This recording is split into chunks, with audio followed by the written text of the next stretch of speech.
Deyirlər bazarda qiymətlər od tutub yanır. Gedək birlikdə baxaq, görək həqiqətənmi belədir. Qan verin, ay gözəl insan. Aklı.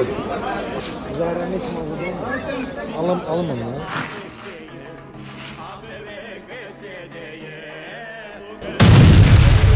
Ancaq getirir çoğu. Bazara təzə gəlmişəm, ilk dəfədir və nə görsəm Emili aldırıram. Ona görə Emil biraz əsəb ola bilər. Ne istəyirsən eləyim sənin üçün. İstəyirsən lap bazarı bağlatdırım sənin üçün. Necədir sənin üçün, hə?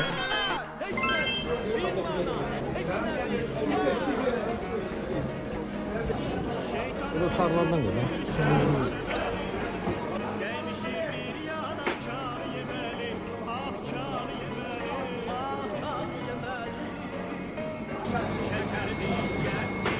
İki tane bəsdir var.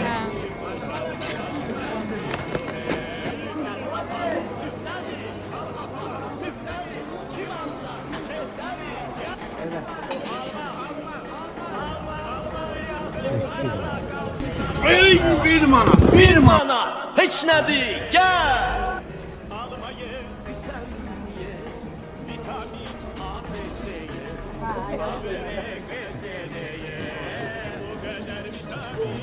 Hamısın nənə.